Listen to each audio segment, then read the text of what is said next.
News সত্যের পাশে। সুখবর নিয়ে এলো হামজা ফ্যাশন। হামজা ফ্যাশন, এখানে আপনি পাবেন মহিলাদের জন্য অত্যাধুনিক সাজ পোশাক, আছে কুর্তি, লেহেঙ্গা, শাড়ি, স্যুট, নকাব ইত্যাদি। আমাদের ঠিকানা Asansol GT road, Eastern Railway high স্কুলের বিপরীতে। তাহলে আর দেরি কেন, এবার পুজোতে আপনারা সবাই চলে আসুন হামজা ফ্যাশনে। ন্যায্য দামে নিয়ে যান আপনার পছন্দ মতো জিনিস। নিউজ সত্যের পাশে। বেআইনিভাবে পাথার খাদান চালানোর অভিযোগে পুলিশের হাতে গ্রেফতার হল তৃণমূল কংগ্রেসের নেতা ভোলা ওরফে বিজয় সিং। আসানসোলের বারাবানী বিধানসভার তৃণমূলের সহসভাপতি ভোলা সিং বিধানসভা ভোটের ফলাফল প্রকাশের পরই এলাকা ছাড়া ছিলেন। বারাবানীর প্রাক্তন বিধায়ক তথা আসানসোল পুর নিগমের মেয়র বিধান উপাধ্যায়ের অন্যতম ঘনিষ্ঠ ছিলেন এই ভোলা সিং। তার দলীয় কার্যালয়ে গত 4 মে বিধানসভা নির্বাচনের ফল বেরোনোর দিন বিকেলেই তাণ্ডব হয়েছিল। পশ্চিম বর্ধমান জেলার তৃণমূলের ভিন্ন স্তরের নেতা ও কর্মীরা পুলিশের হাতে গ্রেফতার হয়েছেন ইতিমধ্যেই। শেষ পর্যন্ত সমস্ত জল্পনার অবসান ঘটিয়ে ভোলা সিংকে গ্রেফতার করল পুলিশ। পুলিশ সূত্রে জানা গেছে, বৃহস্পতিবার রাতে বারাবানী বিধানসভার 5 গাছিয়া এলাকা থেকে গোপন সূত্রে খবর পেয়ে পুলিশ তাকে ধরে রাতে তাকে কুলটি থানায় নিয়ে যাওয়া হয়। সেখান থেকেই শুক্রবার সকালে আসানসোল আদালতে পেশ করা হয়। কুলটি থানা থেকে আদালতের পথে নিয়ে যাওয়ার সময় তাকে হেলমেট পরানো হয়েছিল। কেউ তাকে লক্ষ্য করে কিছু ছড়লেও তাতে তৃণমূল কংগ্রেসের নেতা আহত না হন, তার জন্য পুলিশের তরফে এই আগাম সতর্কতা অবলম্বন করা হয়েছিল বলে জানা গেছে। কিন্তু শেষ রক্ষা হয়নি। আসানসোল আদালতে ঢোকানোর সময় বেশ কয়েকজন তাকে লক্ষ্য করে ডিম ছড়ে দেওয়া হয় চোর চোর স্লোগানও। স্বাভাবিকভাবেই আদালত চত্বরে উত্তেজনা ছড়িয়ে পড়ে। পুলিশ কোনমতে পরিস্থিতি সামাল দিয়ে তাকে আদালতে ঢোকায়। পুলিশের এক আধিকারিক বলেন, বেআইনিভাবে পাথার খাদান চালানো সংক্রান্ত একটি মামলার তাকে গ্রেফতার করা হয়েছে।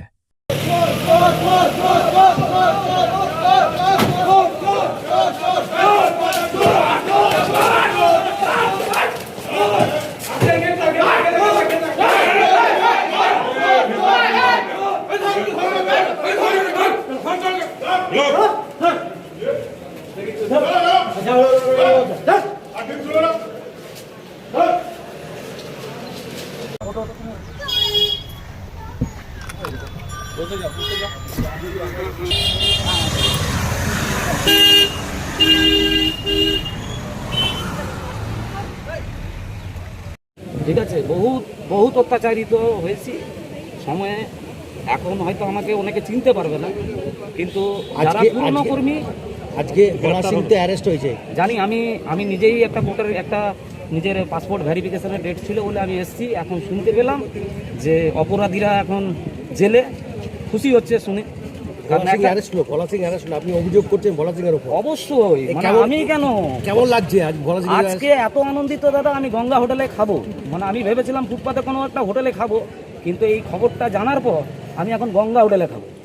কারণ তৃণমূলের যত অপরাধী এইভাবে যারা জেল খাটবে, প্রত্যেকটা আসামি যেন এরকমভাবে জেল খাটে ভোলা সিং মতো একদম। এরা তো ওখানে যে যা শুরু করেছিল একটা সময়, যারা ওখানকার বাসিন্দা সবাই জানে, প্রত্যেকটা মানুষ জানে। তো আমি খুব আনন্দিত। আমি একটা অন্য ব্যাপারে এসেছিলাম পাসপোর্ট ভেরিফিকেশনের জন্য। তো আমি এখন খবর শুনলাম যে ডিম ছড়া হচ্ছে। তো এটা শুনে তো আমি ভাবলাম যে যদি একটু বাইরে থাকতো আমিও তাহলে 2টো ডিম ছুড়তে পারতাম। যাই হোক, আমার নাম অধীরথ সূত্রধর, সালামপুর। নিউজ সত্যের পাশে। Green Asansol, clean Asansol. আপনাদের শহর আসানসোলকে রাখুন সবুজ ও স্বচ্ছ। Mishra nursing institute of Asansol आपके लिए लेकर आया है खास offer. Free coaching for BSc nursing, जेम pass and GNM, WD, JEE। आज ही एडमिशन लीजिए रेपुटेड नर्सिंग इंस्टीट्यूट में। जी हाँ, Mishra nursing institute of Asansol. अपने सपनों को दीजिए एक नया रंग। रजिस्ट्रेशन के लिए आज ही संपर्क करें। कॉन्टैक्ट नंबर है 801500263263 70767911501। নিউজ সত্যের পাশে। দেখুন, আপনারা জানেন যে সালানপুরের কুখ্যাত সমাজবিরোধী ও মাফিয়া হিসেবে যে পরিচিত বিজয় সিং ওরফে ভোলা সিংকে পুলিশ গ্রেপ্তার করে আদালতে প্রেস করেছে। আজকে আদালতে নিয়ে যাওয়ার সময় উত্তেজিত জনতার একাংশ তার দিকে ডিম ও পচা টমেটো নিক্ষেপ করে।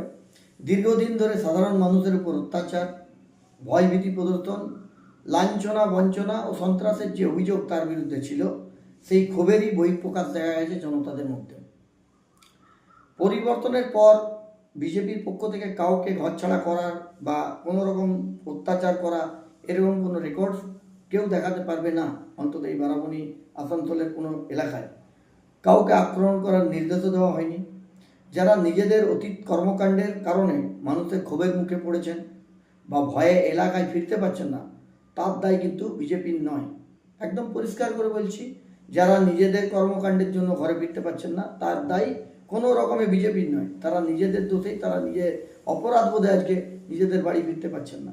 তবুও কিছু মানুষ প্রশ্ন তুলছেন, এই কেমন পরিবর্তন যে এই ডিম ছোড়া নিয়ে যারা প্রশ্ন করছেন তাদের স্মরণ করিয়ে দিতে চাই, বাংলার রাজনীতিতে একসময় ভোট পরবর্তী উল্লাস মানেই ছিল বোমাবাজি, সন্ত্রাস ও রক্তপাত।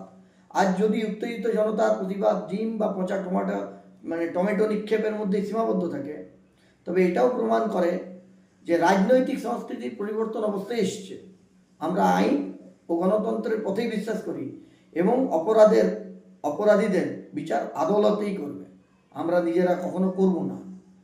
আর এই যে ডিম ছুড়ছেন, এটাও আমাদের দিতাম না, এটাও উত্তেজিত জনতা, তারা নিজেরা তাদের রাগের বহিঃপ্রকাশ মাত্র। নিউজ সত্যের পাশে।